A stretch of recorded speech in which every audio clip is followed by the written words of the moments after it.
ప్రజల కోసం మహారాష్ట్ర 10 రోజులు పోలీసులు కొట్టి జైలు తోలేరు, అనంతపూర్లో జైలు తోలేరు, వరంగల్లో జక్రుద్దీన్ ల్యాండ్ మీద తోలేరు. ప్రజల కోసం పోరాటం చేస్తే జైలు పోయినా మళ్ళా బెదిరిస్తారు, నేను ఎలానో ఇరికి పోయడానికి సిద్ధంగా ఉన్నా. మనం తప్పు చేయలే, 40 ఏళ్ళ నుంచి ఒక మచ్చలేదు, కావాలని బెదిరిస్తా ఉంటారు. నేనొక్కటే ప్రజలందరి కార్యకర్తలందరికీ విజ్ఞప్తి చేస్తున్న పాలకుర్తి నియోజకవర్గ ప్రజలకు, మళ్ళా ఎన్నికలు వస్తే ఇక్కడి నుంచి పోరాటం చేసేందుకే సిద్ధంగా ఉంటారు. మీరు ఏం పెద్ద ఆధారపడకండి, ఇటు పోతాడు అటు పోతాడు కూడా ప్రచారం చేస్తాను. మళ్ళా టీఆర్ఎస్ పార్టీ బీఆర్ఎస్ పార్టీ అంటే టీఆర్ఎస్ మార్పుదామని చూస్తాను అనుకో, అదే టీఆర్ఎస్ పార్టీ తరఫున నిలబడదాం.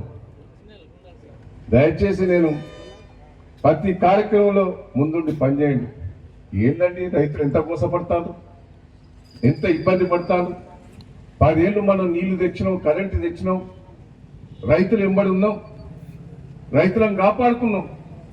ఏడుపు వస్తుంది ఒక్కొక్క రైతును చూస్తే, ఆ తండాలలో తిరుగుతాంటే 100 ఎకరాలు ఎండిపోతే 30 గుంటలు కూడా ఎండిపోలేదు, 3 గుంటలు కూడా ఎండిపోలేదు అని చెప్తారు. అబద్ధ ప్రచారం చేస్తారు కొంత మీడియా వాళ్ళు కూడా. దయచేసి నేను రిక్వెస్ట్ చేస్తున్నా, మీరు వస్తానంటే మీడియా వాళ్ళు ఎవరైనా తప్పుడు ప్రచారం చేసినోడు నేను వస్తా, అందరినీ మీడియా వాళ్ళని తీసుకొని వస్తా, ప్రెస్ వాళ్ళని తీసుకొని వస్తా. 1000 ఎకరాలు దెబ్బతింటే ఆడ దెబ్బతిలేదు, కాలువ లేదు అట్లా, ఆడ కాలువ పక్కనే ఉన్నది, ఆ కాలువ నీళ్ళతోనే పండించుకుంటారు వాళ్ళు. బోర్లు వేసింది ఒక్కటి కాదు, 100 బోర్లు వేసింది ఆడ. దయచేసి తప్పు లేకుండా రైతుల కాడ మోసం చేయదు, రైతులను అన్యాయం చేయొద్దు. మన అన్నం పెట్టే రైతు ఆయన.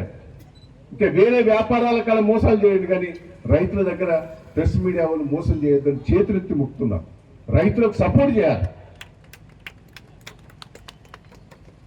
రైతులు కష్టాలు ఉన్నప్పుడు రైతులు ఎంతకు వచ్చినా ఇప్పుడిప్పుడే కేసీఆర్ గారు వచ్చిన తర్వాత కొంత లాభపడతారు. ఇల్లు కట్టుకు